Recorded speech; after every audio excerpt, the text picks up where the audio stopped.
নমস্কার বন্ধুরা, কেমন আছেন সবাই? আশা করি অনেক ভালো আছো। আমি অনেক ভালো আছি। ত্রিপুরা ছোট্ট একটা গ্রাম থেকে আমি পঞ্চমী। তো বন্ধুরা, আজকে তোমাদের সাথে শেয়ার করব আমি কিভাবে কাঁঠালের বিচি দিয়ে ডাল রান্না করলাম, সেটাই তোমাদের সাথে শেয়ার করলাম। তো যাই হোক বন্ধুরা, এখানে দেখো একটা পাত্রের মধ্যে আমি অনেক জল নিয়ে নিয়েছি। আর এই যে কাঁঠালের বিচি দেখতে পাচ্ছ, ওইটার কিন্তু সাদা খোসাটা ছাড়িয়ে এই যে লাল খোসাটা আর কি মানে অনেকটা ছাড়াতে কষ্ট হবে, সে কারণে দেখো আমি জলের মধ্যে কিন্তু এখানে সমস্ত মানে যেতটুকু পরিমাণ প্রয়োজন আমার ডালের জন্য ওইটুকু বিচি ছুলে আমি কিন্তু এখানে মানে জলের মধ্যে রেখে দিয়েছি। আর অনেক কিন্তু বিচি আমি ছুলে নিয়েছি, আর কারণ ডাল রান্না করতে অনেক বিচির প্রয়োজন, সে কারণে কিন্তু আমি অনেক বিচি ছুলে নিয়েছি। তো আমি 2 ঘন্টার মতো কিন্তু এখানে বিচিগুলো আর কি ভিজিয়ে রেখেছি। আর এখন তোমাদেরকে হাতের মধ্যে আর কি একটু ঘষা দিয়ে দেখাবো যে অতি সহজভাবে কিন্তু এই বীজের খোসাগুলো কিন্তু ছাড়ানো মানে সম্ভব হয়ে যাচ্ছে, দেখতেই পাচ্ছ। তো ওই আর কি মানে অনেক তো পুরনো হয়ে গিয়েছে বিচিগুলো, সেই কারণে কিন্তু জলের মধ্যে ভিজিয়ে রেখেছি তাড়াতাড়ি করে, যাতে এই বিচিগুলোর খোসাগুলো মানে ছাড়ানো যায়, এই যে লাল খোসাটা আছে সেটা। তো যাই হোক বন্ধুরা, এখানে দেখো আমি কিন্তু দা দিয়ে কিন্তু সমস্ত বিচিগুলোর লাল খোসাটা ছাড়িয়ে নিয়েছি ভালো করে। কিন্তু একটু একটু রয়ে গিয়েছে, ওটা কোনো ব্যাপার না, যখন ডাল রান্না করব তখন একটুকু বোঝা যাবে না। তারপর দেখো এখানে আমি কিন্তু ভালো করে বিচিগুলোকে ধুয়ে নিয়ে এসেছি।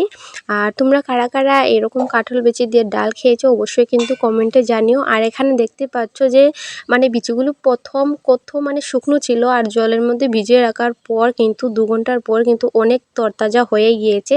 তো যাই হোক বন্ধুরা, এখন ডালটা করার জন্য বিচিগুলো সিদ্ধ বসাতে হবে। তো এখন আমি দেখো কুকারের মধ্যে সমস্ত বিচিগুলো কিন্তু এখন দিয়ে দিয়েছি। আর এখানে যেহেতু বিচিগুলো অনেক বড়, সে কারণে কিন্তু একটু বেশি পরিমাণ জলও দিতে হবে, কারণ যেহেতু বিচি বড় তার জন্য সময় লাগবে অনেক সিদ্ধ হতে।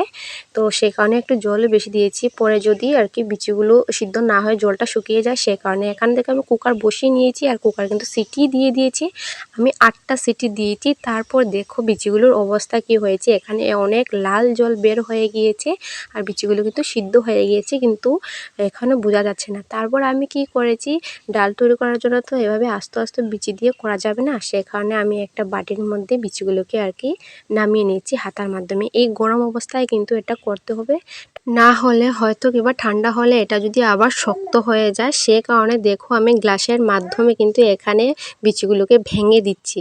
আর এখানে কিন্তু আমি ভালো করে ভেঙে নিই, কারণ একটু আস্তে আস্তে রেখেছি যাতে ওই আর কি খাওয়ার সময় একটু ভালো লাগে, সে কারণে। এখানে দেখো আমি হলুদ গুঁড়ো দিয়ে দিচ্ছি, আর এখানে আমি কিন্তু গরম জল বসিয়ে দিয়েছি গ্যাসের মধ্যে। তারপর এখানে দেখো কাঁচা লঙ্কা আমি কেটে দিয়েছি, আর ওই যে গরম জল বসিয়ে রেখেছিলাম ওই গরম জল কিন্তু এখানে আমি ঢেলে দিচ্ছি। এখন আমি হাতার মাধ্যমে এটা আর কি মিশিয়ে নেব একসাথে, যাতে মানে ভালো করে আর কি মিশে যায় একদম জলের সাথে। তারপর দেখো এখানে গ্যাসের মধ্যে আমি কড়াই গরম হতে বসিয়েছিলাম, এখন তেল দিয়ে তারপর 5 ফোড়ন, শুকনো লঙ্কা, তারপর তেজপাতা দিয়ে এখানে কিন্তু আমি ডালটা বসিয়ে দিয়েছি, মানে সম্বাস দিয়ে দিয়েছি। আর এখন কিন্তু ডালটা হচ্ছে, আর তার মধ্যে আমি কিন্তু এখন লবণ দিয়ে দিচ্ছি স্বাদ অনুযায়ী।